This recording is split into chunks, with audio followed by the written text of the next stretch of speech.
Welcome back to One Winning Pod. We're so excited to have a pretty cool guest today. Ryan Mink, Editorial Director, not Executive Director. Well, that sounded like a promotion. That sounded great. He's like, that sounds cool. Yeah. From the Ravens is joining us today. Yeah, happy to be here. Thanks for having me, guys. Yeah, we all enjoy the lounge, and I was listening to it, and I was like, we were actually talking about doing just this kind of show, and it seemed like you were pretty eager to talk about kind of the breakout players, the role players for 2022 to keep an eye on during OTAs. Kind of focusing away from the rookies, just because while they are going to be role players and they could have a breakout even the rookie year, right. That's more of a projection. And it's also just that a lot has been said already about the rookies. But I think there's a lot of forgotten first or second year, third year players that people need to keep an eye on. I think they could definitely be big contributors. Yeah, absolutely. There's a lot. And that's honestly where a lot of the improvement on your team will come from, is like those second year guys, third year players. The veterans are what they are. And the rookies, sure, you can have a rookie that really stands out or whatnot. But like the maturation of those young players on the rookie contracts, I mean, how many times have we seen over the Ravens history that those are really the difference makers? And that's where your team gets a lot better, is if like those guys pan out in their development. Yeah, definitely. I mean, great point there. The Ravens have had plenty in their history.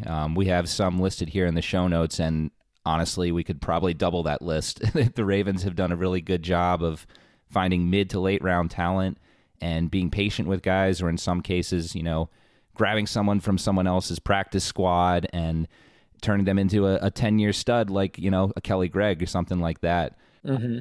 And I think this is such a great time of year to look at this topic, because we just had the draft and we're all excited about the new Ravens in town.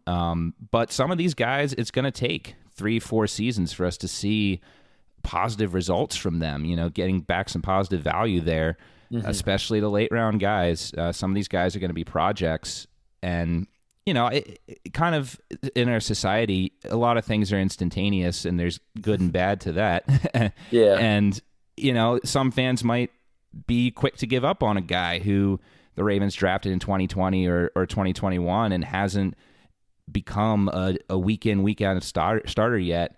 And I think there's some of those guys that's still have a shot at that. And I think we're going to look at them tonight. And a lot of interesting names here to look at. Yeah, it's funny. Just something you just said kind of made me think of this is like, you get these new shiny toys, right? Whether it be a free agent edition or a rookie. And of course you're excited, right? It's a new toy. It's like, yeah, I really want to play with this. And you kind of forget about like the toy that you got last Christmas, which is still a perfectly great toy, right? That's a great present. But like, you're just like, that sucks, on to the new, and that's like what society is. And that's what players, happens in football is like, third round picks that we were all super excited about last year. And we're like, what can Brandon Stevens and oh my God, Ben Cleveland eats 100 squirrels, and like, you're like so excited. And then once the new shiny thing comes into the picture, you're like, who's Ben Cleveland? Like, what did he eat again? Beaver? What was it? You know what I mean? And like, so it's just kind of funny, but you're absolutely right that like those players are the ones that oftentimes, we get forgotten and are critical. For sure. I'm also thinking about, I know he's not on the team anymore, but a guy like Hollywood Brown, I think, at least on this pod, and I'm sure, around the community as well, I think a lot of us were going to be excited for him this year. We thought, that he had some great development. I mean, he wasn't the wide receiver one, the Anquan Bolden that everybody wants, but he's still a really good player.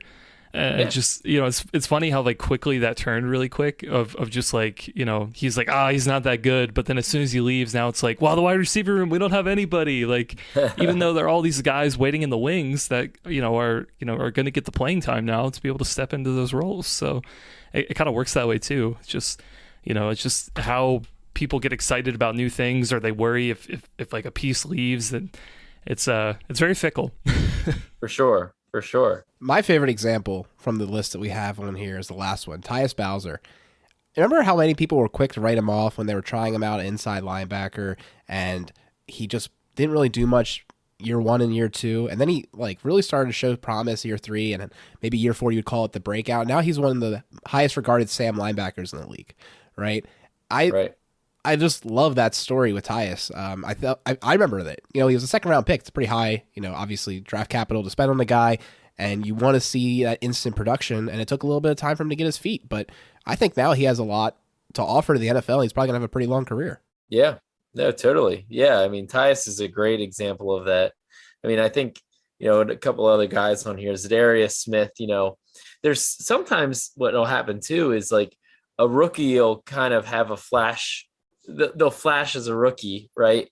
And like Zadarius, I want to say, and Pernell McPhee, both on this list, I want to say they each had like 4 to 6 sacks as their rookie seasons in like a situational pass rusher kind of role, right? And then it was kind of like, all right, well, let's put more on their plate and see if they can kind of become that all-around outside linebacker. And then it took more time, right? When they weren't just, okay, you're a rookie, we're going to simplify your role, pin your ears back, and get the quarterback, right? And then it took a couple years, and then we see Zadarius Smith with the huge contract year and gets paid. And Matt Judon, to a degree, falls in the same category. Had a kind of a nice production as a rookie, and then it was okay, and then this last year had his best season. So yeah, I think those are all really great examples in recent Ravens history. All right. Well, let's just jump in right now to the guys we want to look at. A great way to start off this, we talked about Bowser and McPhee and Smith. We can bring up Jalen Ferguson, a guy that I think a lot of the fan base is starting to sour on. Didn't play as many games or snaps last year. Has always been decent against the run. We're still waiting to see consistent pass rush from him to any degree.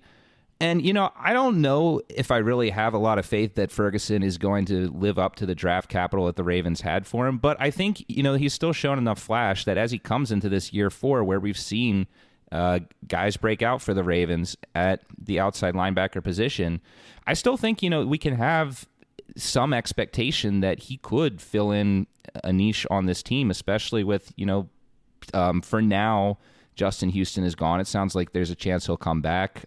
Bowser is not very likely not going to be 100% to start the season. There's an opportunity here for Jalen Ferguson if he wants to go after it. Yeah, he definitely has a path to snaps for sure, especially early in the season before Ajabo's healthy. And I do expect that the Ravens will probably add a veteran at some point this offseason. Houston would make a lot of sense. But yeah, I mean, for sure, Jalen Ferguson has a chance. He needs to prove this offseason, though. I mean, he needs to have a really good OTAs, mini camp, training camp, or he's going to find himself on the outside looking in, or even trade opportunity. The Ravens could be looking to recoup something for him if they were to make another addition and feel comfortable with their depth at the spot. But like you said, right now, they're just thin on numbers. Yeah. So I will say that Fergie has dropped some weight. I mean, so he practiced today during the Ravens' second OTAs on Wednesday, and he has probably dropped, just by the eye test, 10 to 15 pounds. Oh, wow. Which is fairly substantial. I mean, looks like a different guy. And Mike McDonald said he didn't really know what the impetus was for that, what was behind it. So it doesn't sound like the coaches were like telling him he should drop weight. He just did it. So I don't know if that's because Jalen is seeing kind of the writing on the wall and says, if I don't get more stuffing, outside linebackers aren't necessarily the highest paid guys. So he probably feels, justifiably so, that he needs to diversify his game and become more than just a stout edge setter. Like Jarrett Johnson even got some sacks. I mean, he was an edge setter and a scrappy one who hung around for a long time, but you got to have some sack production. And for Jalen right now, 4.5 sacks in 3 seasons is not a lot. So to be honest, the outside linebacker position, if I'm looking at like guys who I think could kind of stand out, like breakout guys, like we're talking about here, I think Dalen Hayes to me is intriguing. I'm just going on record. I'm a fan. I think the dude's got some explosiveness off the edge. He has really good bend. I don't know that he has a full repertoire of moves yet, but his dip and kind of look, guys, I didn't play football, so I don't know. But none of us on here did. Okay, we're all nerds. Perfect. But like his like dip and then like kind of club up is, I don't know if it's dip and rip, whatever the hell it's called, he's got it down. That move he has down. And he just has good bend coming around the edge. So like for me, a 5th round pick out of Notre Dame who, he's got the athleticism, he's got a good background. Notre Dame only recruits like the blue chippers, right? Like, so this guy has a pedigree, and it seems like the light bulb is turning on. Now, last year, injuries really knocked him out for almost the entire season. He's got to stay healthy, but he looks quick again in OTAs, just like I saw as a rookie. He made a nice play today, kind of sniffing out a wide receiver screen, and he got in the passing lane and broke it up. Just a smart player, good dude, and I think he's got some athleticism. So I'm intrigued to see what he does this year, honestly. Yeah, I heard about that from OTAs today, and he's honestly one of the main reasons we're doing this show, at least in my opinion. He's one of my darlings. Yeah. I talked about him on Ken's show. I don't think it's released yet, but it will come out. And I mean, you remember in the preseason, people were saying that this guy, because he was a 5-year player at Notre Dame, and he's been playing football for a while, that he almost had a higher floor than Odafe just coming in, just because of his football IQ, and maybe he could be put in right away. Obviously, Odafe is a much better athlete and has a much higher ceiling than Hayes. But I think everything we've seen of him, obviously very limited, and then preseason, our defense is a much better unit than anyone else really puts out there. We just have remarkable depth. Undefeated. Exactly. Undefeated, baby. I'm really eager to see what he can do. We need more than 4 snaps this year. And I think he has great potential, if he keeps up what he's doing, of getting some serious Sam snaps, particularly while Tyus is getting healthy. Yeah. I think they need someone who can spell Owe, and obviously Ojabo, because he's not going to be there, or it'd be a miracle, right, to be that available that early. So he has all the opportunity in the world to step in, and I think he's a great player. So I want him to be healthy and show what he can do. Yeah, I completely agree. I think last year I remember in practices in training camp, Wink getting on him about some of his dropping and pass coverage kind of stuff. But that's tough as a rookie. I mean, even Tyus, who's turned into one of the best coverage linebackers in the NFL, like that, knowing what's behind you, what's happening behind you, without eyes in the back of your head, and the route concepts and all that it's tough for a rookie. And so I was happy to see him make that play in pass coverage today. I think he has the athleticism to do it. He honestly reminds me a lot of Tyus. I think the similar tools. I mean, he can move, he can go drop back in coverage. Once he kind of figures things out a little bit better, he'll be even more successful in that. And quick twitch, kind of a twitchy guy. So yeah, I'm excited about his potential. Yeah, I'm also fully on board the Dalen Hayes train. I agree with what you're saying, though, bringing up Bowser. I rewatched some of his college tape, actually, yesterday in preparation for this, and you do see some things that are very similar to what Tyus does, and just rewatching some of his snaps against Detroit before this as well, you can see some of it. You can see hints of what he was able to do at Notre Dame in that game, and that's all we've seen of him so far at the pro level. And yeah, he could come out and he could surprise a lot of people who have forgotten about him or who are unaware of him. If they're fans outside the Ravens, he could make some noise in the AFC North this year. Yeah, I think if he ended up being a 5-sack guy, that would be a successful second season for Dan. Definitely. It's not nobody's expecting 10 sacks or something, but a 5-sack guy would be valuable. I mean, gosh, who led the Ravens? Bowser led us with what sacks last year, so I'll take 5 from Dalen Hayes. But yeah, I think just moving on to some other breakout guys in that linebacker mix. I mean, obviously Patrick Queen, I think it's hard to say that people know Patrick Queen, 1st round pick, and had a big rookie year, was in the defensive rookie of the year conversation.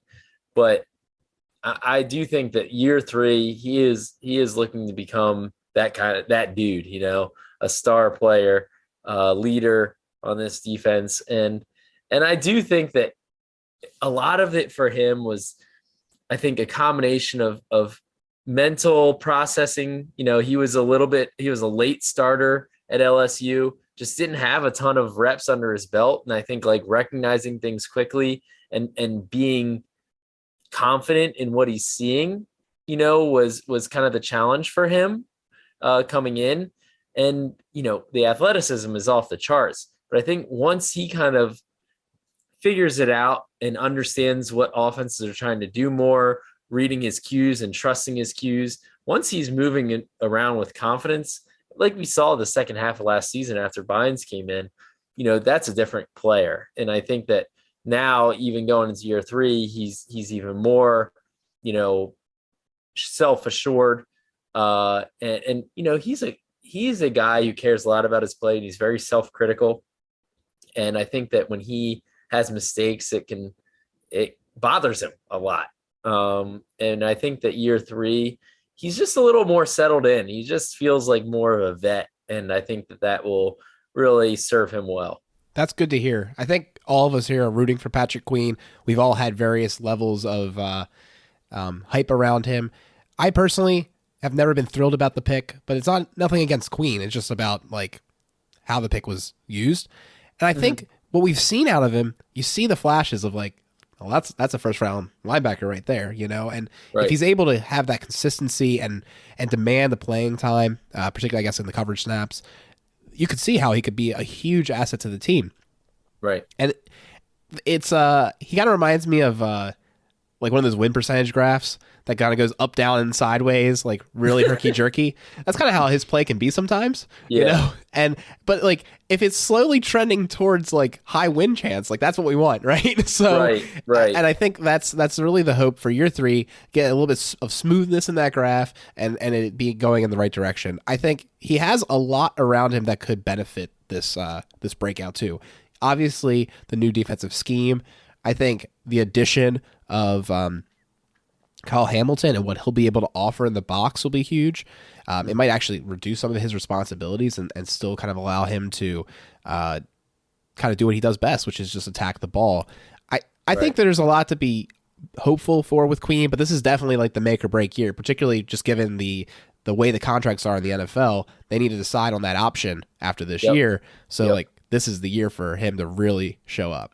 Yeah, I agree with all of that. I think he's always going to be kind of your splashy, like playmaking kind of linebacker, right? Like a guy you expect to get a couple picks, you get a few sacks, like tackles for loss, force fumbles, that kind of guy, as opposed to now. I mean, gosh, I'm about to say Ray Lewis, but like it's so unfair to him. It really is. It's not fair at all. I mean, what I mean is, let's like, say he's not going to be like a Darryl Smith, Sure, right? Like a guy that you just know is going to make every play and like consistent and just gobble up 130 tackles, and you're just like, he's always in the right position. Like maybe that's never Patrick Queen, and you have to give a little to get a little, and what you get are like those splash plays, like the spikes in that graph that you're talking about, Alec. Yeah. And but to your point, and I completely agree, what you don't want are like the huge dips, right? Where like he just has these rough games where he's getting abused, and so if he can smooth some of that out and still have some of those spikes, I think is successful for him. Well, let's jump over to wide receiver. A couple guys I want to talk about here. The first one, and this might be controversial, but I kind of want to talk about Tylan Wallace first. Yes, let's do it. I think out of the 3 guys, there's been some buzz here. I mean, Ryan, you might be able to say about this. I can't remember if I've read your articles on this, but Tylan, to me, man, I think it seems almost like his job to lose for wide receiver 2 at this point. I know. Really? Duvernay, wow, this is hot take material here. I mean, you're in the OTAs, Ryan, so you gotta know, right? But this is my feeling on it anyway, right? Duvernay I like, Prochet I like. Wallace, for me, I think I've been hearing a lot about him. Like, he fell the fourth round, but he could have been a higher draft grade. Yeah. He showed, as far as like the three guys, I was probably more impressed with Wallace in his rookie season in terms of production. Obviously it wasn't a whole lot, but there were the few plays. I remember that third down play that he made that was like a 3rd and 20. Where he's able to pick up those extra yards and make that third down. Super impressed with his balance and just ability to get open and get the yards. But I'm excited for all these guys. Don't get me wrong, but I think if I had to pick one to maybe step up in the wide receiver 2, like I'm putting my name for Wallace. I think he would match up well and kind of be a good complement to Bateman. Okay. All right. Well, I would say that right now I would say he's wide receiver 4, but I don't think that it's like in any way, shape, or form like a done deal, or that there's like some massive gap between those guys. I think that probably Devin and James are just a little bit further along in their careers in terms of like they've just had more reps. They've built a little better, stronger base than Tylen. I would also say that Devin probably has better tools than Tylen does, in that he's faster than Tylen by a fairly significant margin, I would say. And he's just the contact balance. Like I would say that Devin Duvernay is probably right now wide receiver 2. And I don't think that James Prochet is far off from that. But I mean, Duvernay's definitely had the most reps and done the most of the 3 thus far in their career. And really, I mean, I find myself every time I'm watching the games saying, give Duvernay the ball. I only see good things happen when Devin Duvernay gets the ball, whether it be like on a, wide receiver, like end around or the jet sweeps or, kind of, I mean, we don't do a whole lot of screens, but some of the bubble screens that we tried, like get the ball in Devin Duvernay hands. You see as a returner how dynamic he can be, not just in contact balance and all that stuff, but speed, just flat out speed. So I would say Duvernay probably has the edge there. James Prochet is a guy that, so we had him on the Lounge podcast today. Oh, nice. He'll be dropping Thursday morning. And just talking to him, man, I'll tell you, he gets you pumped. Like this is a very competitive, hardworking, like confident, I'm gonna do this, and I'm gonna show you all that like we don't need to add another wide receiver. I mean, just like a dude who, I don't know. It's a great day to be great. That's what he said today, right? Yeah. Like he's been like year 3. I know that's I have to do it. Like if I don't have a good year this year, I'm probably not going to have a very long career. And so like, and the dude works at it. And so, I think he can be a very solid like 2-3. You know what I mean? And I don't mean to dog on your guy, Chris Tylen Wallace. Like I don't. I think he does have potential, and I agree. He could have been a 2nd round pick. And I like him. Like I think he's kind of shifty in the slot. He's not a bigger guy. Like James and Duvernay are kind of like bigger than him, just seeming. I'd have to like look up their heights, but that's what's so crazy about Tylen. So my biggest thing about Tylen is if you didn't know how tall he was, you'd probably think he was 6'1". But then you look it up and he's 5'11", and that kind of like talks about his like way he plays the game. And there's no other wide receiver better to talk about at the 5'11" height that I always thought was taller than Odell Beckham Jr. So like he gives me a little bit of that vibe just from the height comparison alone. Yeah. Like that being the only piece. But I'm glad that Chris brought him up because I'm actually really high on him too. And as everybody knows that listens to the show, James Prochet, like I forget what it was. The joke was with Coach. Like everybody's trying to jockey for like the head James Prochet fan club lead or whatever. But I love Prochet. I think he's going to be a great player in this league, and if it isn't with the Ravens, I think somebody will have seen it as well, and he'll do things. But I pray that it is with the Ravens. I hope they figure out a way to really have him contribute in the slot, or I think he can run every route personally, and he can show it. So I'm really excited to hear that interview and excited to see what he does. Tyler Wallace, I think the big thing with him, and I don't know if you can comment on this, Ryan, or not, like his big like knock almost coming out of college is that he was always on the right side. Mm-hmm. Always. Have you seen him been moved around at all, or how he's been used? Yeah, the Ravens have definitely broken him of that. I mean, last year I want to say he lined up in various positions. Yeah. I mean, I think he even did some work in the slot. Like, to me, when I saw him in training camp last year, I thought this guy could be a good slot receiver.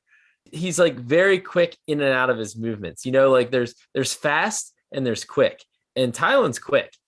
And I think he's a tough guy, good hands. I think he makes a lot of sense in that kind of role. But honestly, I don't think in the Ravens offense it's going to matter that much. Like, all of these guys, you know, they don't have like your big bodied X, you know what I mean? Like, all these guys are going to just kind of be interchangeable, I think, in where they line up. Yeah, that's actually kind of also indicative of how the Ravens don't run, and at least traditionally, and with how they've done their roster moves this year, a ton of 11 personnel, at least relative to the league. So you don't have to really think about these guys as, all right, X, Y, you know, Z slot, you know, like we move everyone around. And also we have, of course, number one, wide receiver 2, no one talks about in, of course, Mark Andrews. So, right. You know, he lines up as wide receiver as much as he does tight end. So exactly. You know. Oh yeah, Mark Andrews is wide receiver 1 in this offense as far as I'm concerned. Totally. We'll see what Bateman does though. I mean, as good as Mark Andrews is, Bateman has a huge amount of potential. I mean, I'm really excited to see what Bateman does. But I think we're bringing up a lot of interesting points with all three of these receivers. The way I kind of see it shaping out, I do agree with you, Ryan. I mean, obviously, Prochet and Duvernay have been in the league a year longer than Wallace. I think they'll be ready to hit the ground running week 1. I think Wallace is going to have a good season, but it might take him maybe towards the middle to the end of the year to get into that groove. Mm-hmm. And what I was thinking about recently is I could see this offense, because you do see a lot of offenses in the NFL run this way where you have 1 to 2 main playmakers. The Chiefs are an obvious example, but you look at the Packers as well. You know, the Chiefs, before Tyreek Hill left, they funneled so many targets to Kelsey and Hill, and then depending on the matchup, Hardman would eat, or Pringle, or Robinson. And I could definitely see, you know, the third wide receiver in this offense really being a 3-headed monster of those guys, and just depending on what the matchup implies. And we even saw that a little bit last year. James Prochet had 2 big receiving days against Denver and Cincinnati, and then was pretty quiet the rest of the season. It just so happened that week was a good week to utilize him. And Duvernay had a couple weeks where he was a bit of a red zone threat.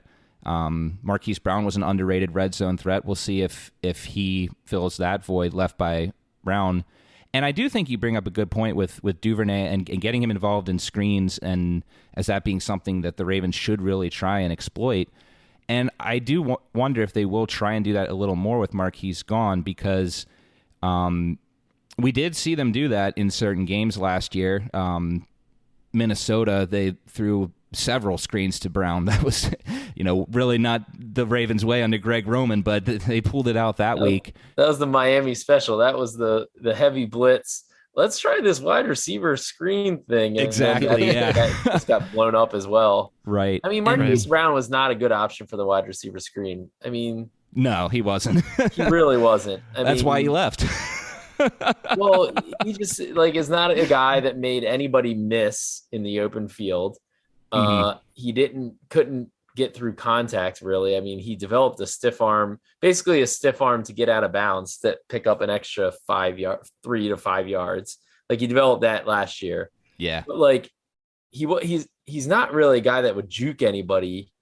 I mean, he had to run away from people, and like that's not really what a wide receiver screen like calls for. You got to make somebody miss. So, or get through contact quickly. Yeah. And that wasn't him. Which I don't know if Duvernay is the shiftiest guy, but he does have size, and he is a physical player. So in that regard, I think he could definitely be really useful in screens or, throws out of the backfield. Yeah. I think I think Duvernay is much better suited than Marquise Brown was for that kind of job. 100%. Yeah, definitely. Hopefully the Ravens see it that way too. I think they do. I think they're going to throw more to their running backs this year too. I think that was something that they wanted to do a lot of last year, and they were really gearing Dobbins up to have more of a receiver role, lined up wide and out of the backfield. And so that was like another kind of thing that a lot of people didn't know about, that as part of Dobbins' injury, like it took that chunk of the offense that they had spent a lot of time working on, and like that was kind of the next iteration of the Greg Roman offense, was like they were just going to throw to him a lot last year, and who didn't do that at all, so like that part of the offense just was lost. It just got scrapped. And so this year, I mean, when you look at the guys who they've brought in, Tyler Beatty was a good receiver in college. Mike Davis has proven himself as a receiver over the ball and is quick. So like, I think that they want to have that component of the offense, whether JK and Gus are back at 100% at the start of the season or not. Yeah, I was super sad that injury happened, because I did a whole study on like using the running backs more out of the backfield. I watched like every single snap back when you used to be able to do this on Game Pass. RIP, good Game Pass. Like I watched all the snaps of Kamara, CMC, and Eckler from the year prior, and I wanted to see like how they use them, because these are like the traditional pass catching running backs. Because I did think that Dobbins had it in him, and I knew that there was chatter of using him that way. And actually, I meant to add it to the doc. I thought about it at work, but then I did not do it because I was trying to be productive, So I was like, oh, I should have Dobbins to the list, because like he never had to have his breakout. Obviously, we all thought he had such a good rookie year that we kind of felt like, okay, he's there. But I thought he could take it to another level with the receiving chops and really break out. So I think it's really cool that you mentioned him. Kind of a one of one in a position group, J.K. Dobbins. Yep. Yeah, totally. Yeah. I think that Justice Hills is somebody too.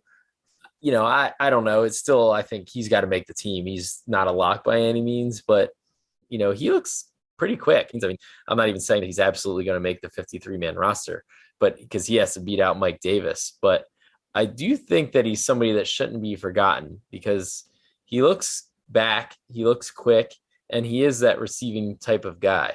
Yeah, Mike Davis is interesting too. In theory, they could cut him, right? They could cut him and bring him back on a handshake deal.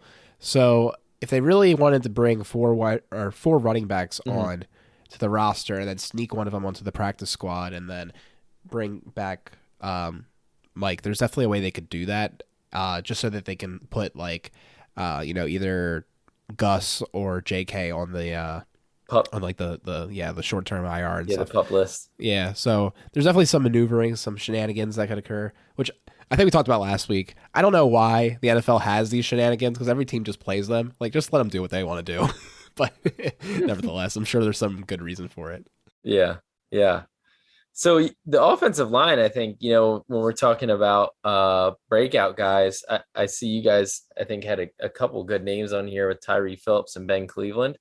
I'm gonna really, Ben wasn't on the field today, and problem for both of those guys so far in their young careers. I will say this, that people forget that Tyree Phillips won the left guard competition coming out of camp last year. Your week one starter in Vegas at left guard was Tyree Phillips. Now he went down with a knee injury, and like the first Ravens like Tyree Phillips, they like him at left guard. He has unfortunately so far in his career been bounced around entirely too much and had to, shift over to right tackle to cover for guys with injuries. And I'm just intrigued. He looks like he's in better shape. Like he's one of these guys that like you come in as a rookie and there's size that isn't necessarily good size. I could definitely say that about myself. There's a lot of that.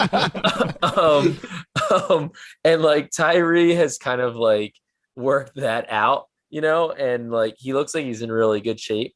And I like him as a left guard. I think he's a big, powerful guy.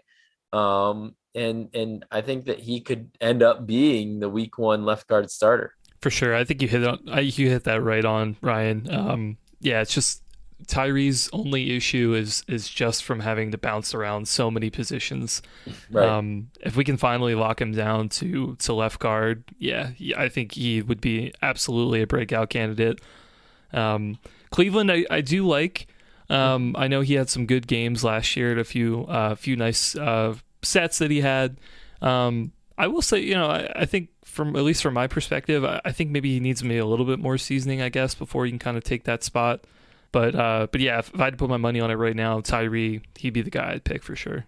Especially now that the Ravens addressed the tackle position with putting some draft capital in there. And I think hopefully, fingers crossed, tackles situations figured out, and Tyree can stick at left guard. Yeah, I mean, he's not a tackle. And so now, right, you have McCary who can step in there. So you have depth at tackle. I mean, Juwan James, who knows what's going to happen with him? He hasn't practiced yet and he hasn't played in a long time. But yeah, you have the tackle depth now where you shouldn't need to toss Tyree out there in a position that he really should not be playing much. Tyree was one of the other players I talked to Ken about, and forgive me for repeating myself, but I think it's absolutely fascinating, the draft lore behind Tyree Phillips and Ben Cleveland. Both guys seem to be Coach Harbaugh's favorite guy of the draft. Super thrilled to get them. And they play the same position, right? So and they obviously brought in Zeitler, so he's like very commanding of the right guard spot. And obviously we hope that he has good health all year and keeps that spot and continues to play at a really high level. The thing that's funny though is you have these two players that clearly Harbs is like interested in getting playing time. And then you have Tyree Phillips has like just incredible length, incredible size, like all the traits you would want to see out of a player like this. And it's really good to hear, Ryan, that he's kind of trimmed down and like he's looking like he's really like kind of like I don't know, putting like almost like sharpening the arrow of his body and his physical tools, because I think if he had a little bit better punch off the ball, like off the snap and really kind of like it was a little more engaging, a little bit more nasty almost, he could be a really solid left guard, and I think he could run away with the position. And Ben Cleveland will just have to figure out what to do and how to respond, and then they'll kind of feed off each other. But these players are really interesting to me, just because of how the Ravens picked them, the apparent like thrill of getting them into the system, and I also remember that Tyree was like sort of a surprise pick at the end of the third round there. I don't think a lot of people necessarily had him on their boards at that point, so he was kind of a coach's favorite, whereas Cleveland was a little bit more expected where he was drafted. So I don't know, it's all just very interesting. I would love to be a fly on the wall of all these like decisions and who loves who and all that stuff. Gosh. Yeah, if I could weasel my way into the draft room, that would be amazing. Because it's just fascinating, because like the little drips and drabs you get, it's still like just so. Oh, the Peter King article we got this year with the fourth round was just brilliant. That was just an awesome read. It's really interesting because we get more of these insider, like the thought behind the picks stuff now from Eric DaCosta. Like we never really got any of that from Ozzy. We have our broadcast crew who gets to go into the draft room, right, and record like the calls to the picks. And these guys, like the majority of them, guys and girls, I should say, like aren't huge draft nicks, like they're not doing all the, like they're video people. And like and they get to go in there and they like see the big board, and I'm just like, oh my God. I'm like, did you glean anything? And they're like, no, I don't know who any of those people are. No, I know, like, I don't know anything. And I'm like, such a waste. If I could go in there, I would learn so much. It's like going into Fort Knox and then just like, I don't know, going to pick up something that's not gold from in there and just like, what are you doing? Oh man. Yeah. Indiana Jones goes into the cave at the end of the movie and just turns left before getting the grail. Yeah, just avoids everything. That's a way better analogy. Thank you, Peter. I liked yours too. I just thought mine as well, and I thought it was funny. So Yeah, I can't imagine the NDA they have to sign. Like, that is it's almost surprising they let anybody in, you know? And it's funny too, because obviously it's a whiteboard and all that, but you can always tell when they're like, I guess it gets watched over before it gets released to make sure like there's nothing in it. Like they like super expose the back, so it's just pure white. But there's words. well, this year in the draft, like they had the camera in there for the first time, and people were, I had my opening, and that was actually like a previous draft. That was, I think, last year's draft written out still on the whiteboard. And so it looked like our big board or whatever, but like the Ravens big board is actually on a huge digital screen that now is like easy for them to maneuver and all this stuff. But, and they would never in a million years let a TV camera show it. Right. But people were freaking out. I think to wrap up, we want to talk about the secondary. Lots of really interesting players there. Brandon Stevens being probably the number one guy to talk about. Very versatile player. We've seen him play all over on the defense. He did that in college. He's doing that with us. And I think this is the year that they want to really focus him. They have a lot of the guys in the building now that can kind of fill the roles that he had to be a Swiss Army knife for. And I'm just really curious to see what they decide that focus to be. I'm thinking it's going to be kind of more of an outside corner, but I don't know. Yeah, I think that Brandon Stevens is definitely going to be in a cornerback spot, whether that's outside corner, inside corner. I think it could be anywhere. I mean, I think it'll be wherever needed based on injuries, because obviously the Ravens have, I think, their top three corners with Marcus, Marlon, and now Kyle Fuller. But yeah, I think Brandon Stevens is going to be in kind of a versatile cornerback role. I mean, he's a physical dude. He can press, he can run. Yeah, I mean, you need more depth. He could certainly play in the slot because of how physical he is, and he'd be good against the rocks kind of corner. And that enables Marlon to play more in the slot, which maybe suits him a little bit better at times, get him a little closer to the ball. So Fuller can, played some nickel last year. So they have a lot of versatility there. And I agree that Brandon Stevens, look, we all know injuries are going to happen at corner, right? I mean, as much as we can knock on wood as much as we want, but that's going to happen.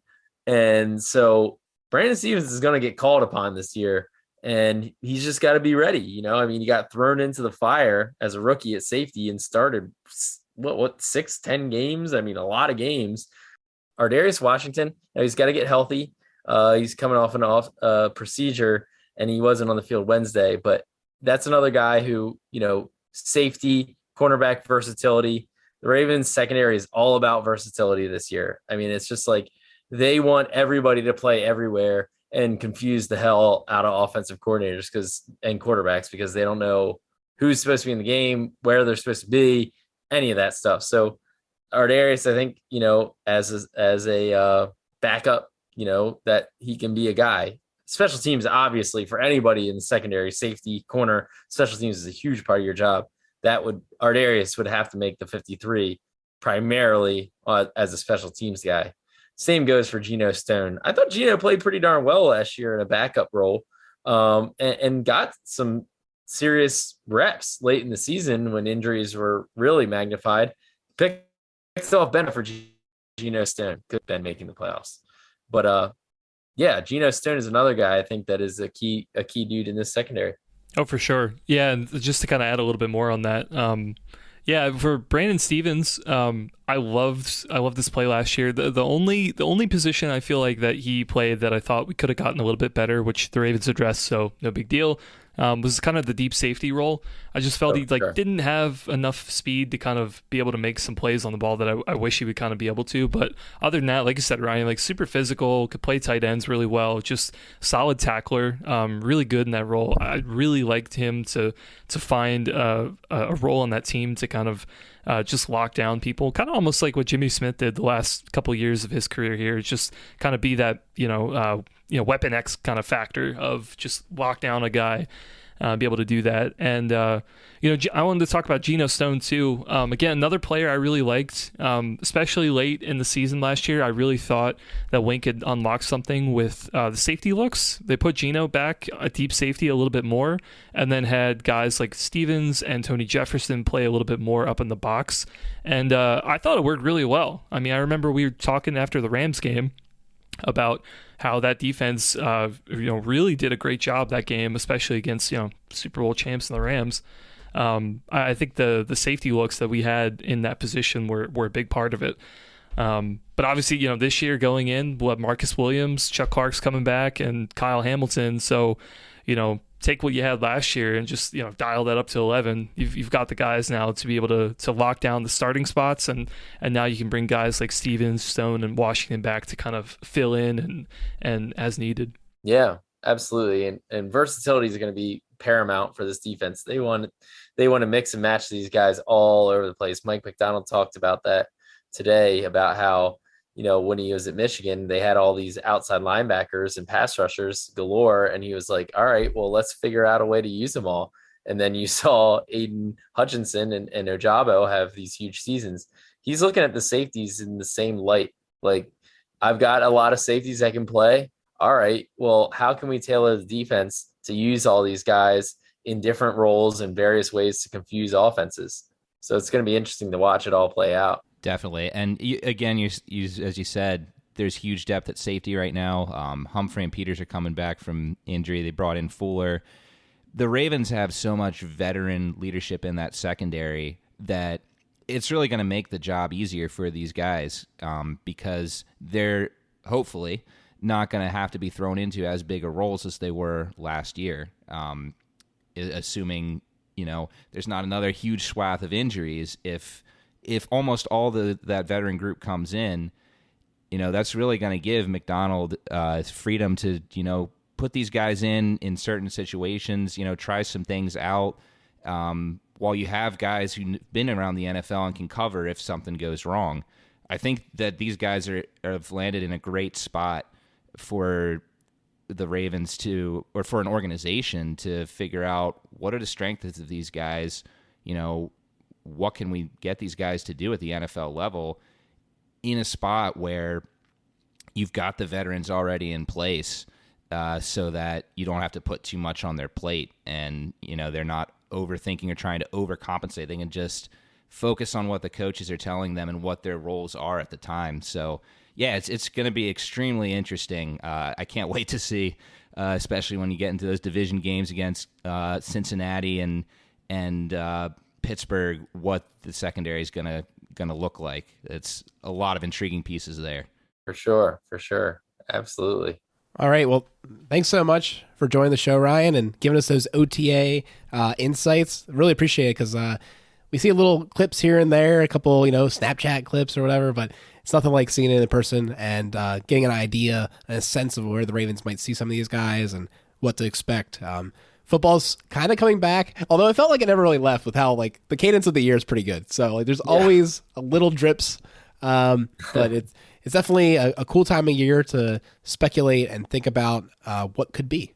So thanks for sure. Us. Yeah, sometimes it's more fun to talk about what could happen than what actually happened or is happening. So yes, this is a very, very fun time of the year.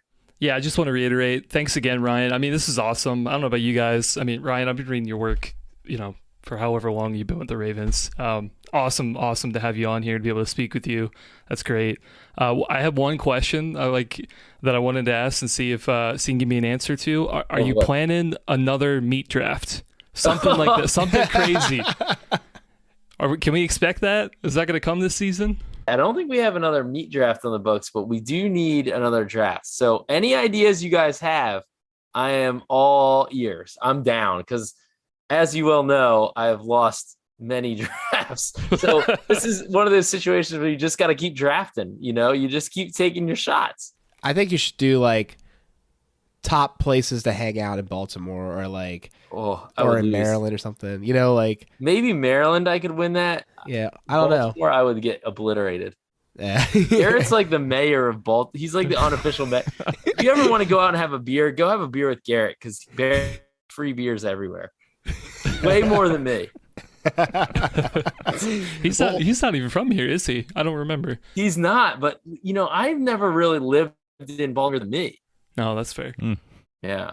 No, all right. Yeah, no, we'll definitely hold you to that. We'll be shooting you some ideas. Nice. Can't wait. That was great. Well, thank you guys for having me. I really appreciate it. Yeah, thanks for coming on. It was great. Well, thanks so much, Ryan, for joining us. And before we close out, we did want to bring up friend of the show, Cole Jackson. He's been on a couple times during the draft coverage, and he was really excited this week to bring in his baby girl, Quinn, to the world.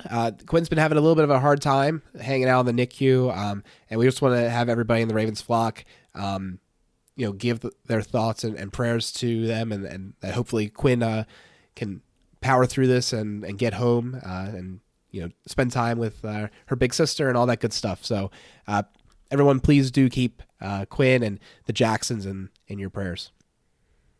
And on that note, we will end the show now, and you can find us on Twitter, OneWinningPod, and email us onewinningpod@gmail.com. Also, if you're interested in listening to the show a different way, we're on YouTube now, so you can subscribe there, One Winning Pod as well. We'll be back soon to talk more Ravens. We'll catch you later.